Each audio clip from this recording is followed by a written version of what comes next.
Tai sveiki, labas vakaras visiems. Šiandien noriu, galiu, judu mūsų akcijos ar mūsų judėjimo, ar kaip mes pavadinsim šitą programą, trečias aptarimas. Ir nebereikalo aš pasirinkau savo tokią nuotrauką, kurioje laikau baklažaną. Nes tikriausiai jau supratote, kad šios savaitės tikslas buvo viskas anti-age. Anti-agingas tai yra e, pokalbis apie tai, kad mes turime vieną laiko tėkmę mūsų pase, bet mūsų kūnas gali sustabdyti tą laiką. Ir tai aptarsiu. Jūs dėjote savo postus į du skirtingus Facebookus. Vieni iš jų sudėjo į Rita Šilenskienė, kur yra mano drauguose, čia 8000 žmonių. Taip, ten Daivutė ir man atrodo, Tatjana dėjo čia. O kiti dėjo į dietistės Ritos Šilenskienės patarimai. Aš visą laiką dedu vienodus tos postus ir nesvarbu, kurioje jūs grupiai esate, tie postai visą laiką dubliuojasi. Čia jau 35 800 žmonių. Tai galbūt, sakysim, šitame Facebook'e ne visada jūs pamatot, nes, Facebookas toksai dalykas, kad jisai sumėto bet kur, kaip sakoma, čia yra uždara grupė. Tai kuo dažniau žmogus seka, tuo dažniau jam rodo tuos postus. Tai vad, kadangi jūs aktyviai dalyvavote, tai galbūt ir toliau matysite tos mano postus, o jeigu ne, pasižiūrėkite. Taip? Aš esu prieš mėnesį pusantro sukūrusi su mokslo daktarė Jolanta Galeckienė trečią Facebooką profesionalūs patarimai sveikatai, kur mes dedam tik sveikatos patarimus ir atsakymus į klausimus. Tai jeigu jums rūpi kažkokie tai klausimai konkretus dėl sveikatos, jūs galite prisijungti prie šitos uždaros grupės. Ir čia mes aptariam apie papildus, apie vaistus, apie judėjimą, apie pratimus, apie kraujo tyrimus ir taip toliau. Čia receptus retai dedu, bet esu įdėjusi porą savo šitų postų iš noriu, galiu, judu. Tai kad jūs žinotumėt, kokiuose tinkluose aš esu. Taip pat jūs matėt, kad mano video įdėti yra YouTube ir YouTube jie lieka ir jūs galite peržiūrėti tiek kartų, kiek norite, jeigu jūs prisinumeruojate, tai yra prenumeruoti YouTube kanalą ir jūs tada iš karto gaunate. Tai šios savaitės tikslas buvo skatinti ilgamžiškumo genų veiklą per maistą. Nes stovykloje, kuri netrukus vyks mūsų čia sodyboje, kur čia vyksta tie filmavimai ir panašiai, bus anti-aging stovykla, tai būtent aš pasakosiu, kad 2007 metais mokslininkai galutinai ištyrė žmonių genus. Ir žinote, labai įdomu, kad surado labai daug įdomių genų, atsakingų už įvairias ligas, tačiau ištyrus milijoną sekų įvairiausių genų nebuvo rasto senėjimo geno. Ir senėjimo geno tokio nėra. Ir žmogus galėtų gyventi kaip ir amžinai, jeigu jisai suprastų, kaip nežaloti savų ląstelių. Ir aišku, bus tokia, kaip pasakyti, moksliškai paprastos paskaitos, kad suprastų ne medikas mano paskaitas, bet iš tikrųjų tai pirmas toksai dalykas, ką norėjom mes ištransliuoti ir toliau transliuosim šios programos metu, kad žmogus, kuris nepersivalgo, kuris supranta, kad maistas yra ne tam, kad gyvenam ne tam, kad valgytumėm, o valgome tam, kad gyventumėm, mes galim savo aktyvuoti ilgamžiškumo genus. Ir produktus rinkau būtent šią savaitę tokius, kurie aktyvuoja ilgamžiškumo genus. Jie visaip ten vadinasi. TOR genai, SIR ir panašiai, tai sakysim, sorų miltai, migdolų miltai, graikiniai riešutai, visi violetinės spalvos produktai, tiek baklažanas, tiek mėlynas kopūstas, tiek aronijos, tiek juodieji serbentai, tiek juodasis ridikas, viskas, kas yra tamsiai mėlyna, mėlynės, kas ten burokai, tamsiai mėlyni, morkos tamsiai mėlynos jau yra visokios. Tai sakysim, pomidorai skirtingų spalvų, netgi juodieji yra, taip. Vadinasi, jie, kuo tamsesnė spalva, jie skatina ilgamžiškumo geną. Toliau senėjimas mūsų prasideda tada, kada atsiranda klaidos dalinantis ląsteliai ir tos klaidos atsiranda mūsų DNR grandinėje. Tai kad mes palaikytumėm ląstelių sveikatą ir atsparumą, o atsparumą lemia membrana, kuri neįsileidžia pažeidėjų. Tai mums reikalingas alyvuogių aliejus membranai, kokosų aliejus, česnakas, riešutų kremai, ne tik žemės riešutų, bet aš naudojau tiesiog žemės riešutų, bet gali būti ir lazdyno riešutų, ir pistacijų riešutų kremas. Ir vėlgi mėlynos spalvos daržovės ir tamsiai bordinės mėlynos spalvos daržovės. Na ir kaip supratote, kad jeigu bus mūsų švarus žarnynas, geras virškinimas, gerai dirbs mūsų skrandis, skrandžio sulčių pakankamai gaminsis, vadinasi, maistas bus suvirškintas ir maisto medžiagos greičiau pateks į tą ląstelę. Ir vat būtent avižiniai dribsniai, kurie turi daug skaidulių, žalias maistas, kuris turi chlorofilo, mėlyniai kopūstai, kurie turi antocianinų, antioksidantų, sorų miltai, B grupės vitaminai ir skaidulos, na ir vėlgi baklažanai. Tai kad mūsų ląstelės žarnyno nepraleistų tiek svetimų baltymų, tiek toksinų į kraujotaką, mums reikia, kad mes tuštintumėmės kiekvieną dieną, kad mūsų išmatos būtų tinkamos konsistencijos, spalvos ir kvapo.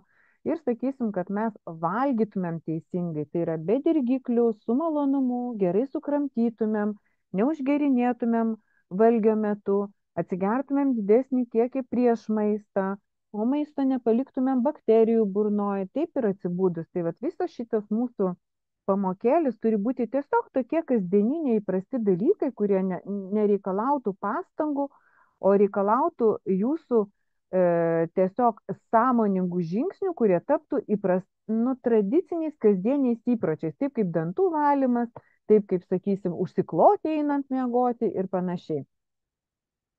Aktyvuoti kepenų detoksikaciją yra labai svarbu, todėl kad kepenys ir inkstai yra mūsų pagrindiniai detoksikacijos organai. Todėl, sakysim, baklažanų ištepėliai naudoju daug česnako ir alyvuogių aliejaus, todėl kad būtent alyvuogių aliejus ir česnakas aktyvuoja teisingai veikti kepenų abidvi detoksikacijos fazes, kadangi mūsų į kepenis patenka riebaluose tirpūs toksinai ir jeigu jie nenukenksminti, netampa vandenyje tirpiais toksinais, jie 10 kartų, nuo 5 iki 10 kartų toksiškesni grįžta į kraujotaką ir tos autoimuninės lygos, alergijos, visokios žvynelinės, bėrimai odos, pakitimai odos, tiek, sakysim, sausumas, tiek raukšlės yra dėl to, kad, sakysim, viskas iškeliauja į mūsų odą kaip detoksikacijos organą, kuris parodo, kad neteisingai veikia mūsų šalinimo sistemos. Tai yra šlapimas, išmatos, kepenys ir inkstai. Todėl pomidorų pasta, kuri turi likopeno, česnakas salicino, vėlgi kopūstai, kurie turi daug sieros junginių, kurie turi, sakysim, daug skaidulinių medžiagų, bet jie viską taip padaro. Ir kavytė lygiai taip pat, mačiau, kad jūs kai kurios rašėt, kad atsisakot kavos, bet jau yra paneigtas tas mitas, kad kava ten kenksminga ir panašiai atvirkščiai. Sakysim, vyresnėme amžiuje, suomiai, norvegai išgeria galbūt daugiausiai kavos, netgi daugiau negu italai, nes jie būtent darė labai išsamius tyrimus, kad kava ir Alzheimerio ir Parkinsono ligos prevencija. Todėl, sakysim, po maisto mažas espreso kavytė ir paskatina virškinimą ir, sakysim, vėlgi aktyvuoja kepenų detoksikaciją, jeigu mes neteisingai sukramtom arba netgi suvalgom, ne visiškai tinkamą maistą. Maistas tai turi būti ir malonumo šaltinis, nes kai aš vedu paskaitus, aš klausiu, kas jums yra maistas. Ir pirmas, ką atsako žmonės, tai malonumas. Taip, maistas ir privalo būti malonumas, todėl kad mes jau nesam tie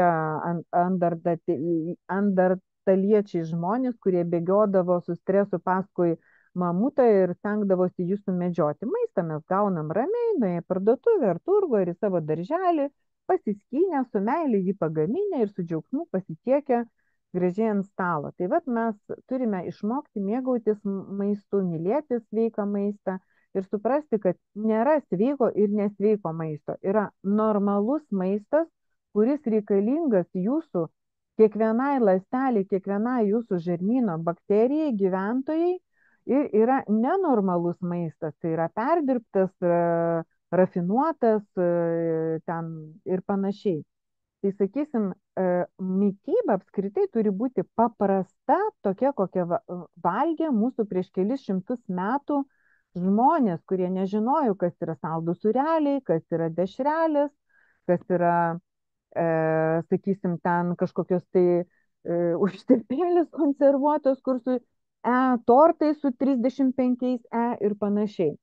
Tai vat mums reikia, jeigu mes atsinešėm iš vaikystės kažkokius tai mėgiamus, tos vadinamus trigerinius produktus, vadinasi, mes turim suprasti, kad mums nereikia jų atsisakyti, mums reikia tiesiog surasti jiems alternatyvą ir pakeisti tuos savo trigerinius produktus į tinkamus.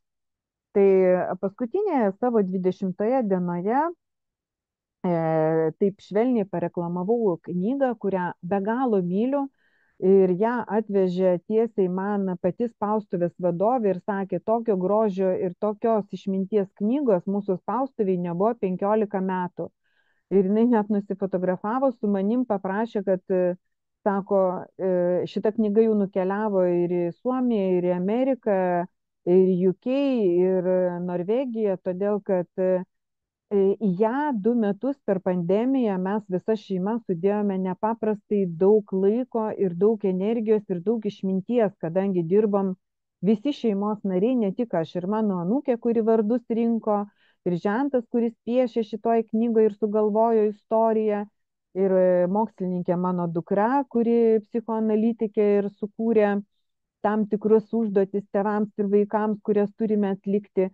Ir aš kaip specialistė parašiau šitoje knygoje vat, būtent visą tą išmintį, kaip močiutės ir mamos turi skaitydamos šitą, būtent reikia ją analizuoti, skaityti, o ne taip, kaip ten receptų paprastą knygą pasimti. Tai praktiškai šeimoje, kurioje yra vaikai, netgi iki 10-12 metų, nors parašyta nuo 3 iki ten 7 metų, bet, na, receptai tinkantis visai šeimai, tai tikrai rekomenduoju, jeigu važiuojat vat, į Joninės ar gimtadienį ar kažkam, tai padovanoti šitą knygą. Na, kur ją įsigyti, jūs matėte, patogu pirkti.lt arba knygos.lt arba galite rasti knygynuose Pegaso, bet nežinau kuriuose. Na ir dabar aptarsim tuos visas dienas. Labai nespėjau, žinokit, šiandien sodybai buvo didelis renginys, tai net nespėjau pilnai jum paruošti skaidrių, bet pagrindinę informaciją, kurią norėjau sukelti, tai sukėliau. Tai dabar aptarsiu kiekvieną dieną, kad jūs suprastumėt, kokie to produktai turėtų būti pas jūs spintelėse ir kartą nors per savaitę juos panaudoti. Tai nors sakiau, kad skaldytų kavos pupelių galima ir nedėti, bet vis dėlto jos visada yra mūsų spintelėje. Ir pavyzdžiui, kada traukia kokiu nors saldumynų pakramtyti, tiesiog atsidarau indelį, kur sudėtos skidriame indelėje kakavos pupelės skaldytos ekologiškos, paimu šaukštelį ir sukramtau, nes tai yra antioksidantų bomba. Tai yra geros nuotaikos šaltinis, nes netgi prieš miegą pakramtau kartais. Jeigu užsimanau, ką nors valgyti, būna silpnesnė vakarienė, tai sukramčiusios nėra skanios, bet man jau dabar skanios, nes tiesiog skonio receptoriai keičiasi. Tai nors atrodo jos brangios, bet į pusę metų nusipirkti vieną nedidelę pakuotę, 300 gramų tikrai galima. Ir tai yra vienas iš labiausiai saugančių antioksidantų mūsų ląsteles nuo pažeidimo, todėl kad yra ir gerieji riebalai, ir mūsų gerosios nuotaikos šaltinis, kadangi juose yra pakankamai daug triptofano. Triptofanas virsta serotoninu mūsų smegenyse, tai yra laimės hormonų. Ir vat sapnuosis gražūs sapnai.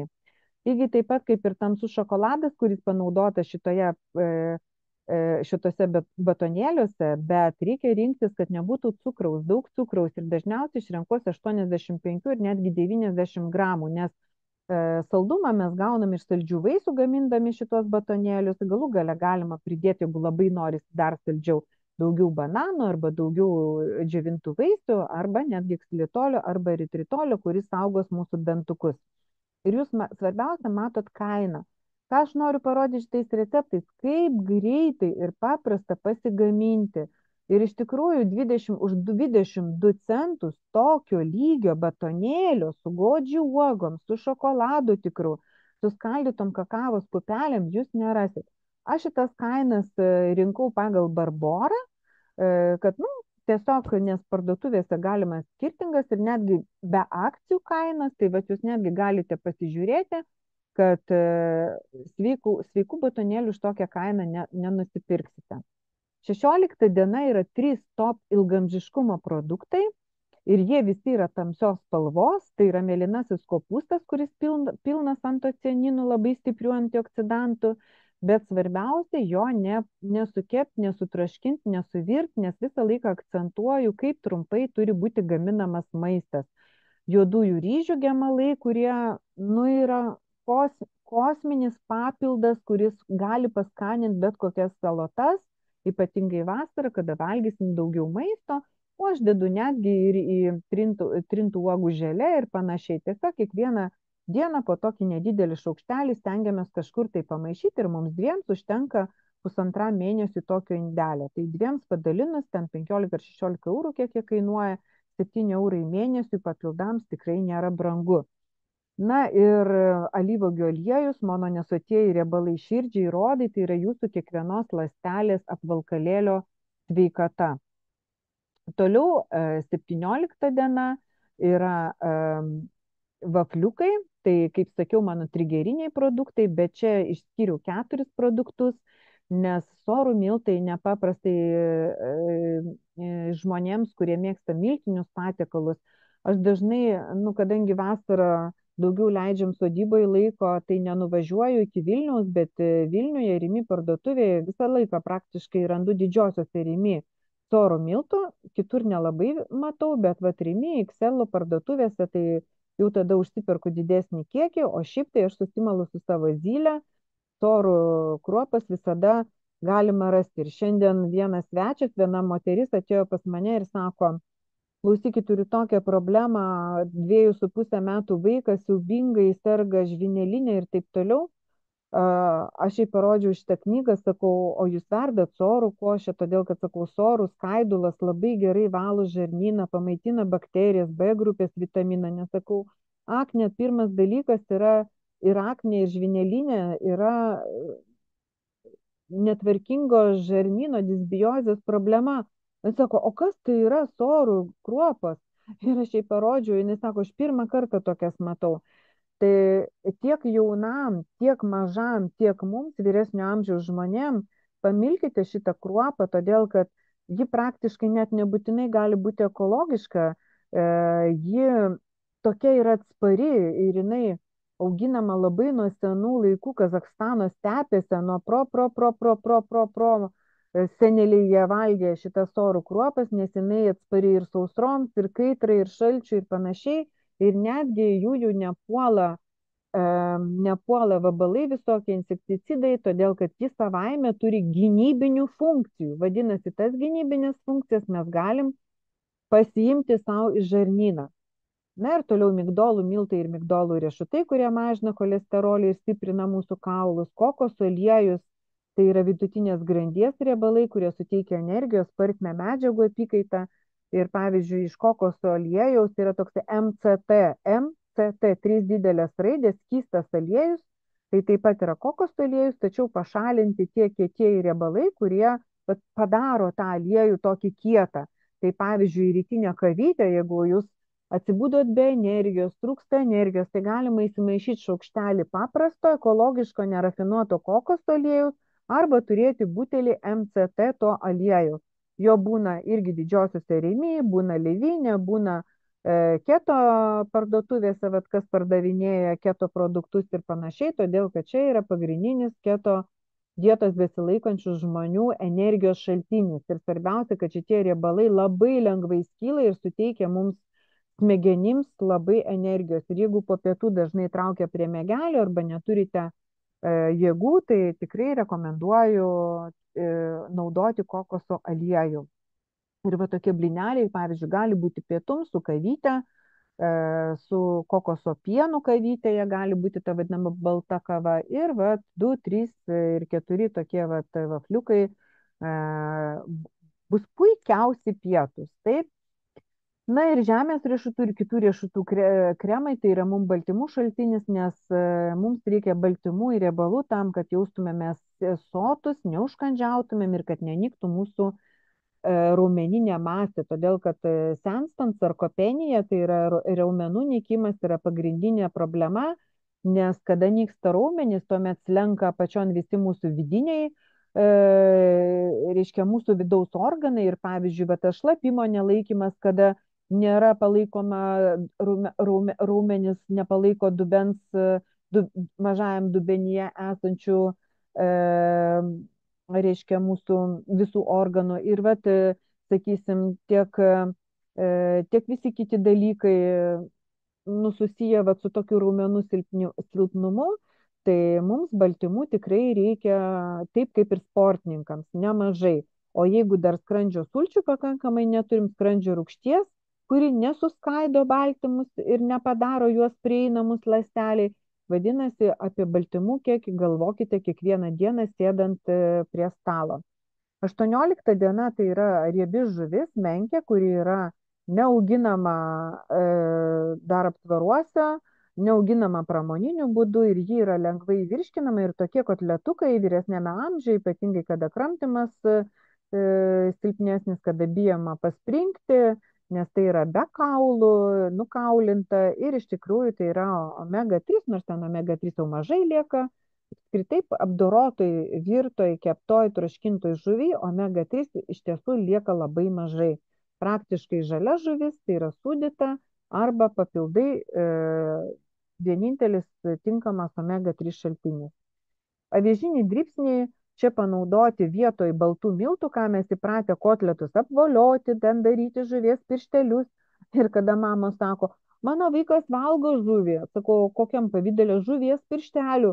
Tai ten gal tie žuvies piršteliai prie žuvies net negulėjo. Reikia pasižiūrėti, koks procentas žuvies ten yra. Tai va, avižiniai dribsniai ir gerina virškinimą valgant tokius kotletukus ir mes išvengiame baltų rafinuotų kvietinių miltų. Na, apie kopūstus nėra ką ir kalbėti, jau prikalbėta mano video laidose, nes tai yra ir kaulų sveikata, ir vitaminas K, ir dar kartą sakau, kad svarbiausia nesuvirti, nesukepti.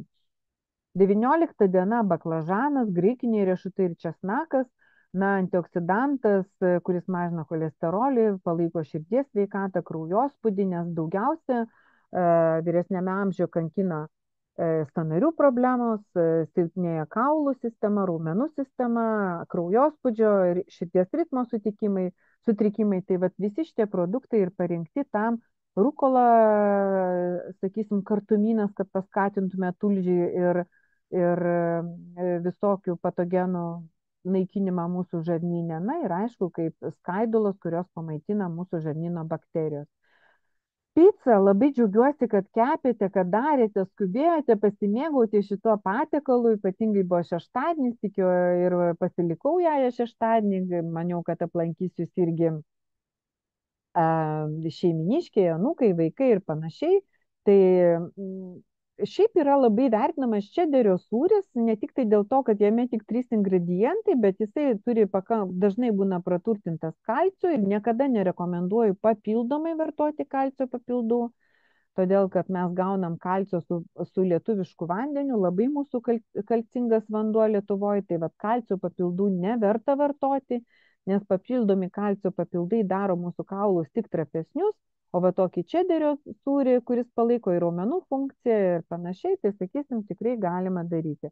Na ir tuną labai svarbu akcentavau, kad rinktumėtės ne aliejuje, ne rafinuotam saulėgrąžų aliejui, ne kokiam rapsų aliejui, o geriausia, kad rinktumėtės nesmulkintą ir savo sultyse. Nes kuo mažiau jisai bus smulkintas ir apdorotas ir šviesesnis, tuo gausite daugiau vertės. Na, apie tuną yra tai, kad jame kaupėsi sunkieji metalai, na, bet kartais pasimėgauti tokiu greitu patiekalu labai smagu. Tai einame prie laimėtojų. Aš parašiau raidės R ir D ir jūs matote, kad čia dietistės Ritos Šilenskienės patarimai, čia 2 moterys dėjo į mano vieną Facebook grupę, o Rita Šilenskienė, tai čia mano tiesioginiuose drauguose esantis Tatjana ir Daiva, ir jūs, todėl jūs viena kitas Danutė galėjo nematyti Tatjanos, sakysim, o Genutė galėjo nematyti Daivos, taip, bet 5 negaliu išskirti, todėl kad Jūratė Cikanienė iš pradžių 1 dienom padėjo savo ėjimą, bet paskui neprisijungė, todėl išrinkau tik tai 4 dalyvės ir jūs matote, kad vat, rašiau 12 tūkstančių žingsnių, minus 3,5 kilogramo, 18 tūkstančių, batonėliai, 15 tūkstančių žingsnių, raudoni kopūstai, vat, viską maišeliai pasiūti, taip, skaito etiketės, Danutė įdėjo vat, nuotrauką, kaip jinai skaito, džiovintos arbatos, blyneliai, ryžių gemalai ir panašiai. Tai vat, iš tikrųjų, kiek aš spėjau suskaičiuoti, bet sveikinu Genutę, e, jeigu neapsirikau, surinkot 53 taškus ir va, jūs suspėjau pizzą įdėti, nu, žingsniuojate jūs fantastiškai ir tikrai labai džiaugiuosi, kad vienintelė visada įdedat visus pratimus, kuriuos rodo Arūnas. Tik įdėjau paskutinę nuotrauką dėl to, kad paskutinį pratimą reikia sukti abi rankas į priekį. Ne pakaitom, atgal pakaitom, o į priekį reikia abi kartu sukti, Genutę. Tai kitą kartą pasižiūrėkite dar Arūno įrašą ir sukite rankas abi kartu. Bet esate nepaprastai šaunuolė, visus pratimus padarote super. Taigi sveikinu ir išsiųsiu jums knygą, parašykite man į Messengerį savo paštomatą, kur jums išsiųsti. Danutė irgi, įdėjau šitą nuotrauką, pasirinkau dėl to, kad nepaprastai gerai iškepti blyneliai, nes kada mes kepame, turime bet ką, ar tai vafliai ar blyneliai, neturi būti degėsių. Degėsis yra kancerogenas.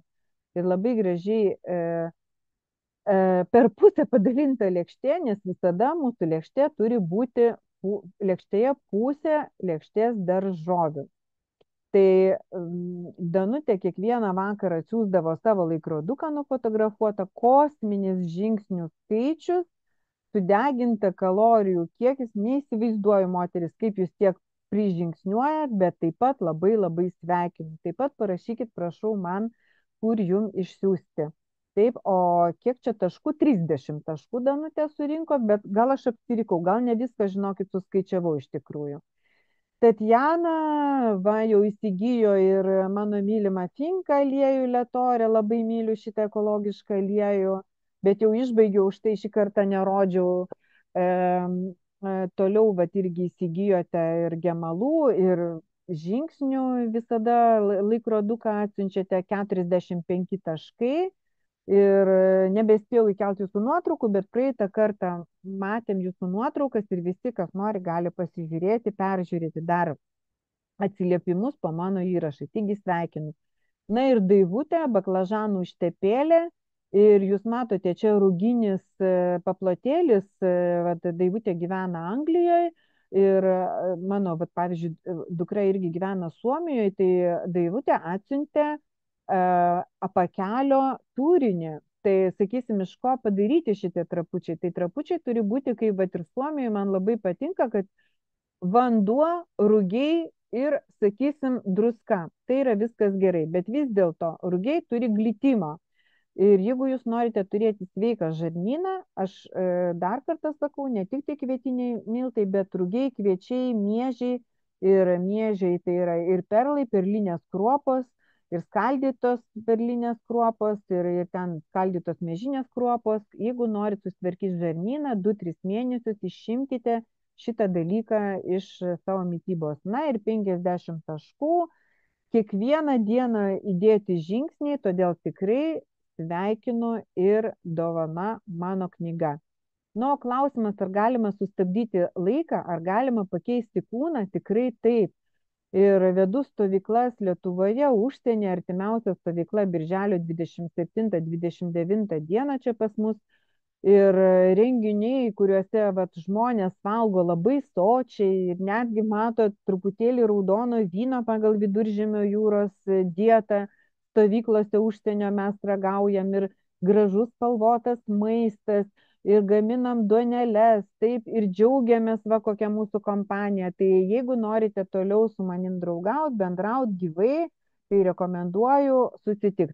O čia noriu trumpai pasidalinti savo šeimos pokyčiais. Tai čia yra, kur mano pelytė sūnelis, kuris svėrė 104 kg ir sportavo aktyviai, nes buvo rutulio stumikas, bet nusprendė išdžiovinti kūną ir pažiūrėti, kaip maistas veikia.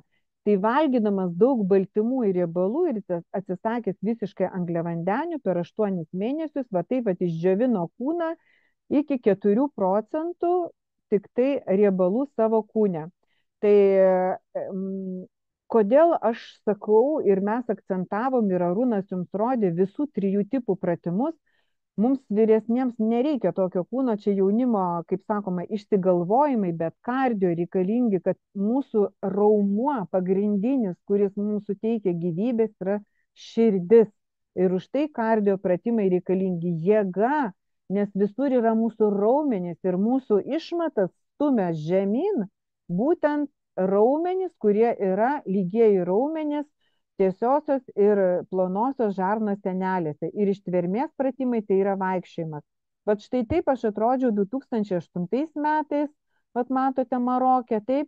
Bet jeigu mes suprantam, kad mes neturime senėjimo genų, darbą su savo kūnu, darbą su savo smegenim, va tas smegenims pratimai, stovėjimas ant vienos kojos, rašymas priešinga ranka, darbai priešinga ranka, jūs galite iš tikrųjų suformuoti savo kūną, nes mūsų genetika lemia tik 10 procentų, o 90 procentų tai, ką mes darom.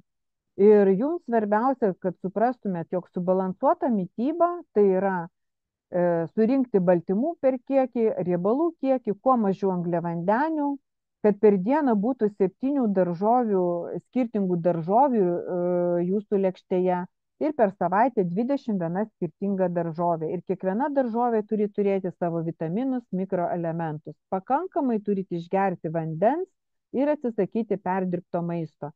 Nereikia skaičiuoti kalorijų. Jeigu jūsų lėkštėje bus 80 procentų augalinio maisto ir 20 procentų gyvūninio, viskas bus gerai. Taigi mano kontaktus matote, tikrai sekite, prenumeruokite YouTube kanalą.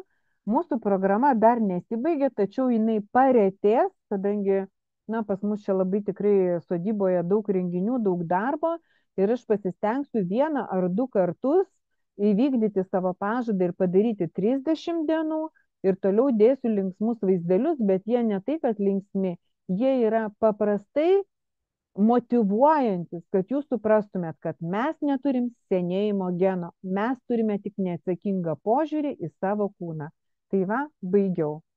Turime kelias minutės, nes tuoj išsijungs mūsų 45 minučių zoomas. Jeigu turite dar klausimų, greitai klauskite. 3 minutės turim.